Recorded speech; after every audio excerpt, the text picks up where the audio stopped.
அதிகாரம் 6.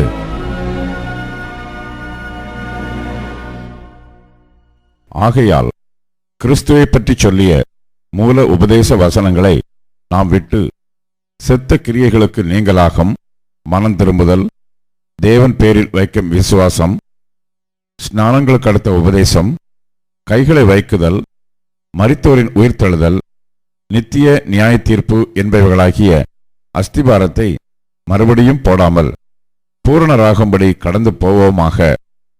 தேவனுக்கு சித்தமானால் இப்படியே செய்வோம்.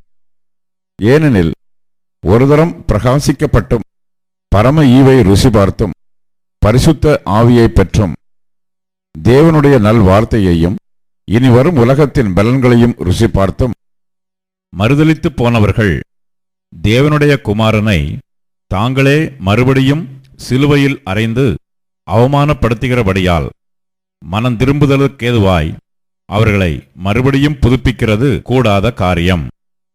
எப்படியெனில் தன்மேல் அடிக்கடி பெய்கிற மழையை குடித்து தன்னிடத்தில் பயிரிடுகிறவர்களுக்கு ஏற்ற பயிரை முளைப்பிக்கும் நிலமானது தேவனால் ஆசீர்வாதம் பெறும். முள் செடிகளையும் முள் பூண்டுகளையும் முளைப்பிக்கிற நிலமோ தகாததாயும் சபிக்கப்படுகிறதற்கு ஏற்றதாயும் இருக்கிறது.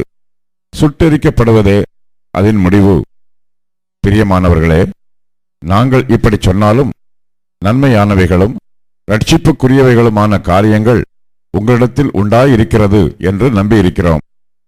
ஏனென்றால் உங்கள் கிரியையையும் நீங்கள் பரிசுத்தவான்களுக்கு ஊழியம் செய்ததினாலும் செய்து வருகிறதினாலும் தமது நாமத்திற்காக காண்பித்த அன்புள்ள பிரயாசத்தையும் மறந்து விடுகிறதற்கு தேவன் அநீதியுள்ளவர் அல்லவே. நீங்கள் அசதியாயிராமல் வாக்குத்தத்தமான ஆசீர்வாதங்களை விசுவாசத்தினாலும் நீடிய பொறுமையினாலும் சுதந்திரித்துக் கொள்ளுகிறவர்களை பின்பற்றுகிறவர்களாயிருந்து உங்களுக்கு நம்பிக்கையின் பூரண நிச்சயம் உண்டாகும்படி நீங்கள் யாவரும் முடிவு பரியந்தம் அப்படியே ஜாக்கிரதையை காண்பிக்க வேண்டுமென்று ஆசையாயிருக்கிறோம்.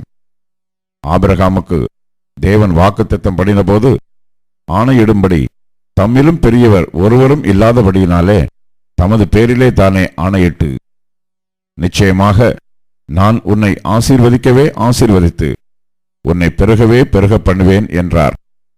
அந்தபடியே அவன் பொறுமையாய் காத்திருந்து வாக்குத்தத்தம் பண்ணப்பட்டதை பெற்றான்.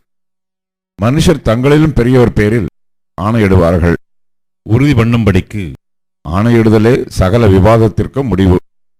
அந்தபடி தேவனும் வாக்குத்தத்தம் பண்ணப்பட்டவைகளை சுதந்திரித்துக் கொள்ளுகிறவர்களுக்கு தமது ஆலோசனையின் மாறாத நிச்சயத்தை பரிபூரணமாய் காண்பிக்கும்படி சித்தமுள்ளவராய் ஓர் ஆணையினாலே அதை ஸ்திரப்படுத்தினார்.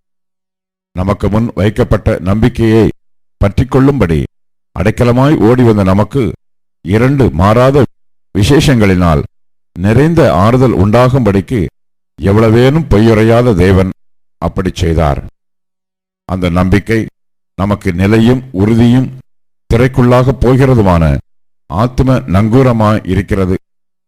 நமக்கு முன்னோடினவராகிய இயேசு மெல்கிசேதேக்கின் முறைமையின்படி நித்திய பிரதான ஆசாரியராய் நமக்காக அந்த திரைக்குள் பிரவேசித்திருக்கிறார்.